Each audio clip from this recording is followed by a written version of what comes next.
Hello students, কেমন আছো সবাই? This is Noor Arushi from Exam Album. আমি এক্সাম অ্যালবামের বায়োলজি ফ্যাকাল্টি। আমরা আমাদের এক্সাম অ্যালবামে যে সমস্ত ভিডিও আপলোড করছিলাম, আমাদের এক্সাম অ্যালবাম থেকে এএনএম জেএনএম 2024 এ যে সমস্ত স্টুডেন্ট সিলেক্টেড হয়েছে ভালো র্যাঙ্ক করে এএনএম এবং জিএনএম এ বিভিন্ন সরকারি কলেজে, আজকে আমরা তাদের সাথে কথা বলবো। আজকে আমাদের এই ভিডিওতে আমাদের সঙ্গে ৩ জন আছে। এক হলো নম্রতা, তারপরে আছে নিশা অ্যান্ড সুনন্দা। আমরা তাদের প্রিপারেশন স্টোরি শুনবো। এর আগে অলরেডি আমরা ৪-৫ টা ভিডিও আপলোড করেছি। যারা সেই ভিডিওগুলো দেখোনি অবশ্যই দেখতে পারো। তো প্রথমেই আমি আসবো সুনন্দার কাছে। সুনন্দা বৈষ্ণব। তো সুনন্দা, তুমি যদি আমাদের দর্শকদের সামনে তোমার নিজেকে ইন্ট্রোডিউস করো। নমস্কার, আমি সুনন্দা বৈষ্ণব এবং আমার র্যাঙ্ক হয়েছে জিএনএম র্যাঙ্ক হয়েছে ১,৯৯৬ হুম। এবং আমি নর্থ বেঙ্গল মেডিকেল কলেজে ভর্তি হয়েছি এবং আমি এক্সাম অ্যালবাম থেকে কোচিং নিয়েছিলাম আর অনেক মানে এর থেকেই আমি আসবো আমি সাকসেসটা তোমার পেয়েছি। কাছে। সেটার ব্যাপারে আসবো। তুমি আগে বলো তুমি কোন ব্যাচে ছিলে আর এটা কি তোমার ফার্স্ট অ্যাটেম্প্ট ছিল? না ম্যাম, এটা আমার ফার্স্ট অ্যাটেম্প্ট ছিল না। এর আগেও আমি এক্সাম দিয়েছিলাম, আচ্ছা। কিন্তু তখন ক্র্যাক করতে পারিনি। ওটা আমি ২০২৩ ইভিনিং সালে? ব্যাচের স্টুডেন্ট ছিলাম, চ্যাম্পিয়ন ইভিনিং ব্যাচের স্টুডেন্ট।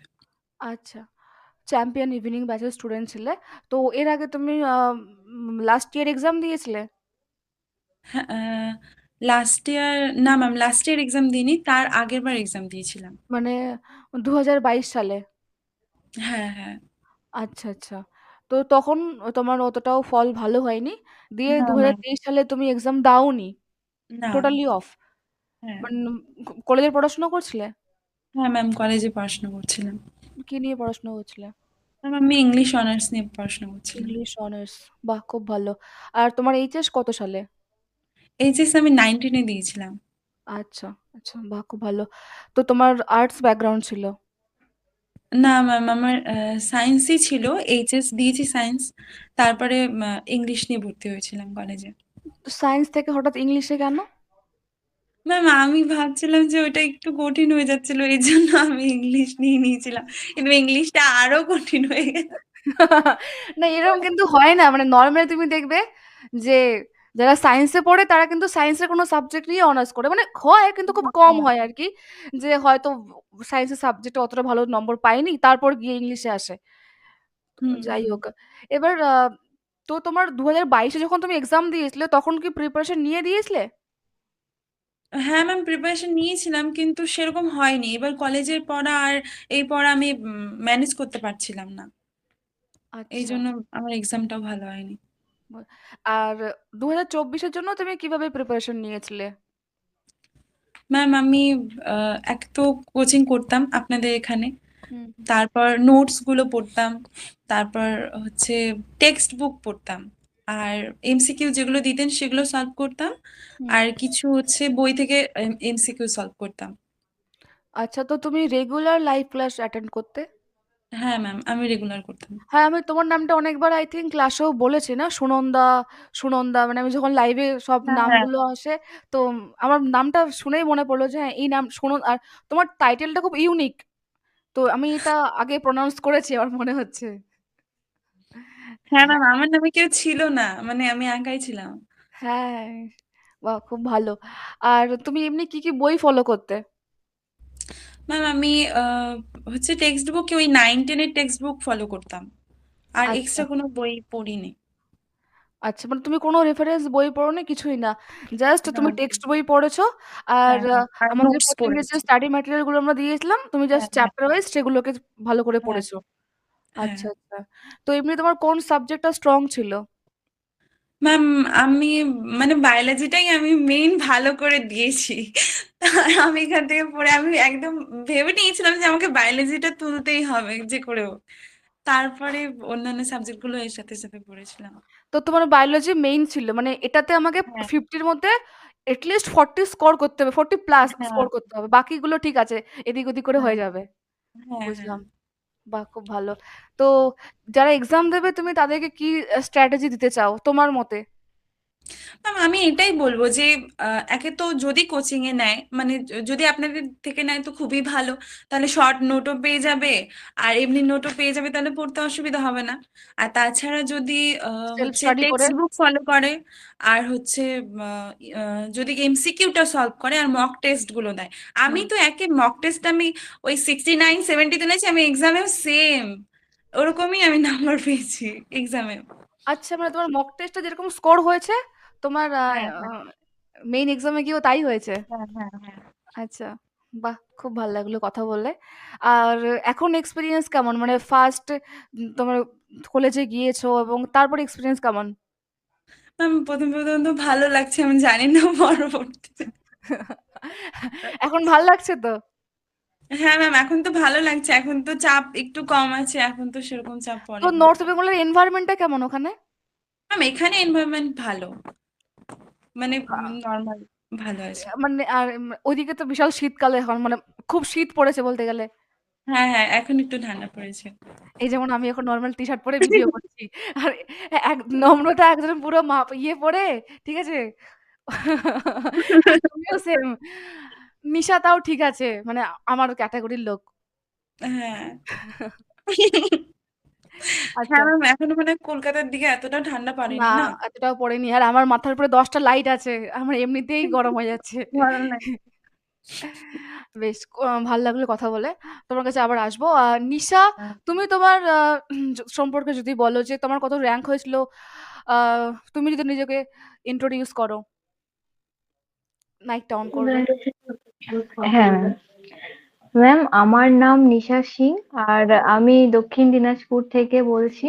তাই? হ্যাঁ, আপনার ডিস্ট্রিক্টের ওয়াও! গঙ্গারাম থেকে একটু কাছে পতিরাম নাম তো শুনেছেন হয়তো। হ্যাঁ, হ্যাঁ, হ্যাঁ, হ্যাঁ, হ্যাঁ। হ্যাঁ, গেছিও। ওই পতিরাম থেকে একটু ভেতরে গ্রামে। তো আচ্ছা। আমার র্যাঙ্ক হয়েছিল 2311, আর কাস্ট র্যাঙ্ক ছিল এসসি তে 523। আর আমি চান্স পেয়েছি কলকাতা মেডিকেল কলেজে। বাহ! খুব আর ভালো। হ্যাঁ, আর আমি আপনাদের চ্যাম্পিয়ন ইভিনিং ব্যাচেই পড়তাম, কিন্তু আমি না আপনাদের লাইভ ক্লাসগুলো অ্যাটেন্ড করতে পারতাম না যেহেতু গ্রামে থাকতাম। তো তো নেটওয়ার্কের সমস্যা আমি হতো। হ্যাঁ, নেটওয়ার্কের খুবই সমস্যা হতো।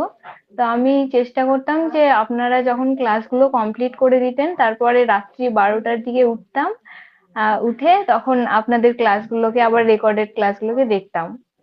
মানে সাথে সাথেই দেখতাম, কিন্তু লাইভ দেখার ইয়ে হতো না আমার। আচ্ছা, তোমার এটা কি ফার্স্ট অ্যাটেম্প্ট ছিল? আমি নম্রতাকে জাস্ট টেক্সট করছি। নম্রতা কোথায় গেল? না, ফার্স্ট অ্যাটেম্প্ট নয়, 2023-এ আমি অ্যাটেম্প্ট করেছিলাম। কিন্তু সেটা 2 মাস পড়াশোনা করেছিলাম সেলফ স্টাডি করে, তো তারপরে আমি আপনাদের থেকে গাইডটা নিই। আচ্ছা। তুমি আমাদের হ্যাঁ, ব্যাপারে জানতে পেরেছিলে কিভাবে? ইউটিউব? ইউটিউবে। হ্যাঁ, আর এটা কিভাবে জানলে যে ইউটিউবে। আমার বাড়ি দক্ষিণ দিনাজপুর? হ্যাঁ, আপনি ভিডিওতে বলেছিলেন। আচ্ছা, হ্যাঁ, মেবি। হ্যাঁ, হ্যাঁ, এখন আপনি তুমি কোনো কোথায় একটা আছো? ইউটিউব। তোমার পেছনে মনে হচ্ছে ভিক্টোরিয়ার মতো লাগছে। হোয়াইট। না না, আমি এখন একটা রুম ভাড়া নিয়ে আছি, আচ্ছা। কলকাতাতেই চলে এসেছি। সেই জন্য আপনার মতো আমিও মানে কোনো সোয়েটার টোয়েটার আমাকে ইউজ করতে হয়নি। আচ্ছা। বাহ! খুব ভালো। বাড়িতে যাওনি তারপরে আর? না, বাড়িতে যাইনি, এখন ছুটি পেলে তারপরে যাব। এখন তো সবে 1 সপ্তাহ হলো। আচ্ছা, বাহ! তো তুমি তোমার প্রিপারেশন যদি একটু শেয়ার করো আমাদের সাথে। হ্যাঁ, আমি আপনাদের ব্যাচেই শুধুমাত্র পড়তাম, আর আমার তো ইংলিশে ইয়ে ছিল, অনার্স ছিল, আর ও এটাও এই সেম। ইয়ারেই কমপ্লিট হয়। হ্যাঁ, 2024-এই কমপ্লিট হয়। তো একটু চাপ ছিল। আর সেই কারণে আমি মানে আপনাদের থেকেই শুধু গাইডটা নিয়েছিলাম। আর মানে আপনারা সন্ধ্যাবেলা করাতেন, আমার নেটওয়ার্কের সমস্যা হতো, সেই কারণে আমি রাত্রিবেলায় দেখতাম। আর আপনারা যে সমস্ত পিডিএফ গুলো দিতেন সেগুলো আমি যতটা পারতাম হাতে লেখার চেষ্টা করতাম। আর যেগুলো ক্লাসে করাতেন সেগুলো ক্লাসেই মানে ক্লাসও করতাম, আর সাথে সাথে খাতায় টুকেও নিতাম। আর যেগুলো পিডিএফ দিতেন সেগুলোকে পিডিএফ খাতায়ও লিখতাম, আর যতটা পারি খাতায় লেখার চেষ্টা করতাম, আর তার সাথে সাথে কিছুটার প্রিন্ট আউটও করে নিতাম। ওইভাবেই মানে ওই রাত্রিবেলার দিকেই আমার পড়াশোনাটা হতো। দিনের বেলা তো কলেজে থাকতাম, এবার সেরকম হতো না। ওই রাত্রিবেলায় ওই 12টা থেকে উঠতাম, প্রায় 3টে 4টে এরকম জেগে থাকতাম। আচ্ছা। রাত জাগাটা বেশি হয়েছে তো আমার। তোমার ইংলিশ অনার্স ছিল। তো তুমি অনার্স হ্যাঁ। সামলানোর পাশাপাশি কিভাবে এক্সামের জন্য প্রিপারেশন নিলে? অনেকে তো পারে না এটা তোমার চাপ হয়নি? হ্যাঁ, হ্যাঁ, ওই জন্যই তারপর তো র্যাঙ্ক করলে? অনার্সের টাইম। হ্যাঁ, অনার্সের টাইমটা আমি দিতাম দুপুরে, মানে আমাদের কলেজে ছিল যে ম্যান্ডেটরি, মানে 75% অ্যাটেন্ডেন্স হ্যাঁ। থাকতেই হবে। তো হুম। আমি শুধু কলেজে যেতাম, আর কলেজে গিয়ে ওখানেও হয়তো 1 ঘন্টা 2 ঘন্টা গ্যাপ থাকতো ক্লাসে। তো আমি চেষ্টা করতাম ওই সময়টায় যে পিডিএফ গুলো দিতেন আপনারা, ওই পিডিএফ গুলোকে লিখে নেওয়ার স্টাডি রুমে গিয়ে। তো ওইভাবেই আচ্ছা। মানে কলেজেও আপনাদের সাইডটাই বেশি, মানে কলেজ থেকে বেশি এই দিকটাই আমি বেশি ফোকাস করেছিলাম। আচ্ছা, মানে কলেজটা শুধু দেহটা পেয়েছিল কিন্তু আমাদের এক্সাম অ্যালবামে মনটা মনটাই পড়েছিল। হ্যাঁ, ওখানে শুধু অ্যাটেন্ডেন্স এর জন্য গিয়েছে। হ্যাঁ, অ্যাটেন্ডেন্স অ্যাটেন্ডেন্স আর মোটামুটি যেন একটা মার্কস থাকে, তো সেই জন্যই। তোমার কোন কলেজে ছিল? গঙ্গারামপুর কলেজ? যা- না, না, আমাদের প্রতিরামে একটা যামিনী মজুমদার মেমোরিয়াল কলেজ আছে, সেইখানে। আচ্ছা, বাহ! বুঝলাম। খুব ভাল লাগলো হ্যাঁ। কথা বলে তোমার সাথে। এবারে আসবো নম্রতার কাছে। হ্যাঁ ম্যাম। শীত লাগছে? হ্যাঁ, বিশাল ঠান্ডা লাগছে এখানে। তুমি কোথায় আছো এখন? আমি উলুবেড়িয়া, শরৎচন্দ্র চট্টোপাধ্যায়। আচ্ছা, আচ্ছা, উলুবেড়িয়াতে। আচ্ছা, তো তুমি যদি একটু আ ইন্ট্রোডিউস করো। হ্যাঁ, আমার নাম নম্রতা রক্ষিত। আমার জিএমআর র্যাঙ্ক হয়েছিল 2818, এএনএম র্যাঙ্ক হয়েছিল 2500 সামথিং মতো। আমি শরৎচন্দ্র চট্টোপাধ্যায় উলুবেড়িয়া থেকে জিএনএম পেয়েছি। আমার বাড়ি হচ্ছে পূর্ব বর্ধমান ডিস্ট্রিক্ট। আচ্ছা, তো পূর্ব বর্ধমান থেকে এখন উলুবেড়িয়া। তোমাদের কি হস্টেল দিয়েছে? না, না, হোস্টেল পাইনি, ওই মেস থেকে। নিজে থাকতে হচ্ছে না? হ্যাঁ, তো তোমাদের ফার্স্ট ইয়ার থেকে হস্টেল দিচ্ছে না সেকেন্ড ইয়ার থেকে দেবে? সেকেন্ড ইয়ার থেকে দেবে। আচ্ছা, আচ্ছা। বাহ! খুব ভালো। তো তোমার কি এটা ফার্স্ট চয়েস ছিল? মানে উলুবেড়িয়া কেউ এটা ফার্স্ট চয়েসে না, রাখে না, না আমার যতদূর মনে হয়। না, ফার্স্ট চয়েস ছিল না, মানে ওটাই দিয়েছে জেনারেল তো। ঠিক আছে। হ্যাঁ, হ্যাঁ। মানে যেটা তুমি পেয়েছো সেটাই অনেক ভালো। বাট স্টিল আরকি। তো তোমার কি এটা ফার্স্ট হ্যাঁ, অ্যাটেম্প্ট ছিল এক্সামটা? না, আমি দুবার দিয়েছি, এটা নিয়ে 3বার। মানে 2022 এ, 23 এ তারপর 24 এ।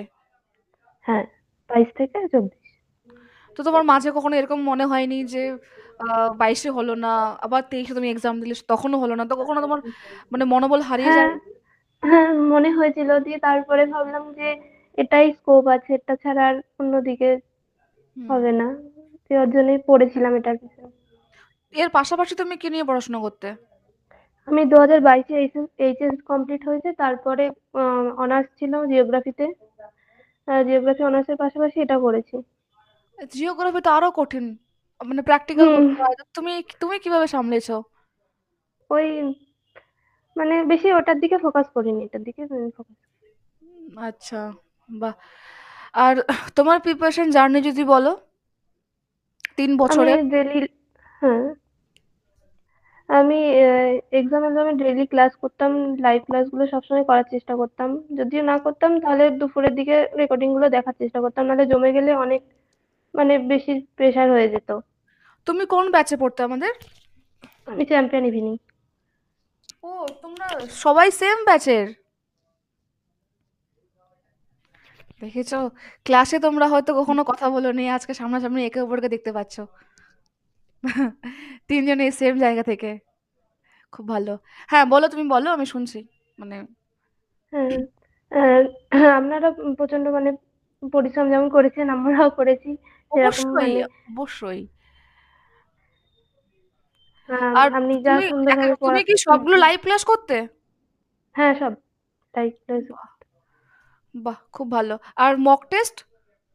মক টেস্ট ফার্স্ট ইয়ার করে, মানে একটা কিনা হয়েছিল লাস্টের দিকে, ওইগুলো মোটামুটি দিয়েছিলাম। তারপর টাইম ম্যানেজমেন্টটা শিখলাম, কিভাবে কত টাইমের মধ্যে শেষ করা যাবে। কেন 2 বছর আমার টাইমটা একদমই, মানে বুঝতে পারিনি পরীক্ষার হলে, মানে অনেক কিছু কমপ্লিট করে আসা হয়নি। এবার ওই আচ্ছা, মক টেস্ট গুলো দিতে দিতে টাইম ম্যানেজমেন্ট একটু ব্রেন হয়েছে। বুঝলাম। বাহ! খুব ভালো। আর তুমি এমনি কি বই-টই ফলো করতে? আমি টেক্সট বুক গুলোই বেশি পড়তাম। এবার একটা প্র্যাকটিস সেট বই কেনা হয়েছিল, ওটাও প্র্যাকটিস করতাম তার পাশাপাশি। তোমার আর স্ট্রং এমনি তো কি ছিল সাবজেক্টের মধ্যে? Biology, biology. তারপর ফিজিক্স। হুম। আচ্ছা, অঙ্ক করতে? হ্যাঁ, অঙ্ক করতাম। বাহ! খুব ভালো। তো নেক্সট যারা এক্সাম দেবে তাদেরকে কি বলতে চাও?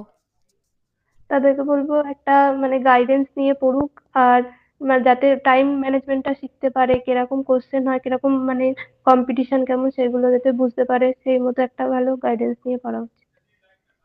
Thank you. একদম ঠিক। আর নিশা, তুমি কি বলবে? আমিও সেম ম্যাম।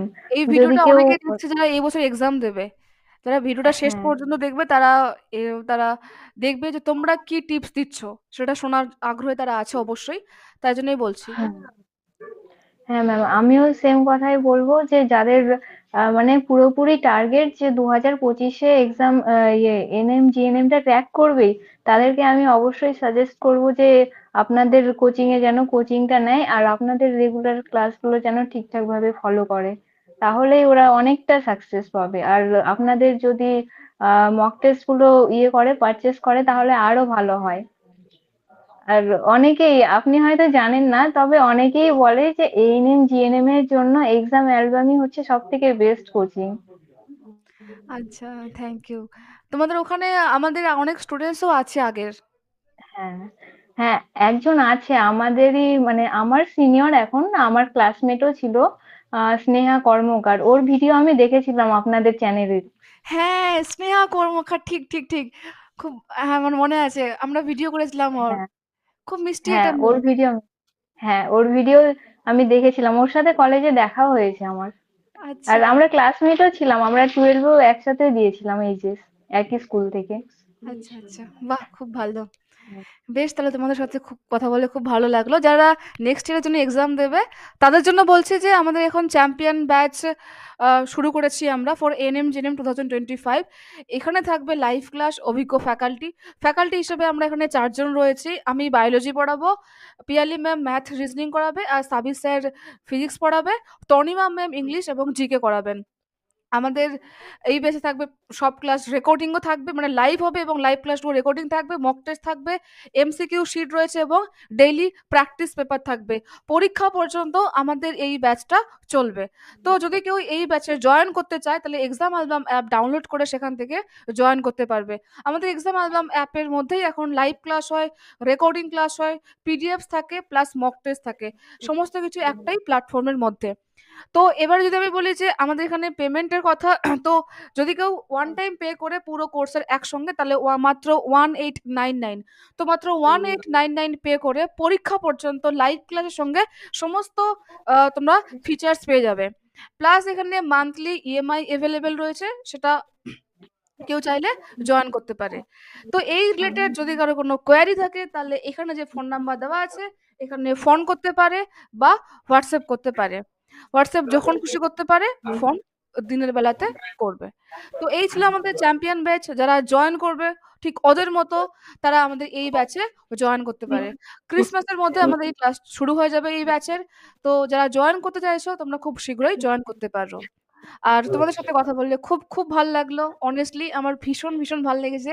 আর তোমরা সেম ব্যাচ থেকে বিলং করো, খুব ভালো কলেজ পেয়েছো। আমার খুব ভাল লাগলো তোমাদের সঙ্গে কথা বলে। আর তোমরা তোমাদের ব্যস্ততার ফাঁকে এই যে সময় দিয়েছো এটাই অনেক। আমি খুব খুশি হয়েছি।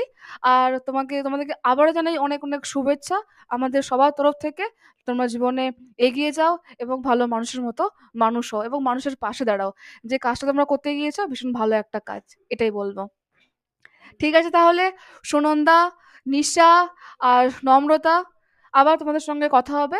তোমাদের যদি কোনো সমস্যা হয় স্টাডি রিলেটেড বা যা কিছু হোক না কেন, আমাকে তোমরা যখন খুশি ফোন করতে পারো, নাম্বার তো রয়েছে। ঠিক আছে? সো তোমাদেরকে অল দ্য বেস্ট। অনেক অনেক ভালো থেকো তোমরা সবাই। ঠিক আছে? তোমরা থ্যাংক ইউ ম্যাম। আপনি ভালো থাকবেন। Thank you ma'am. খুব ভালো থেকো। ঠিক আছে? আসলাম তাহলে আমি। টাটা।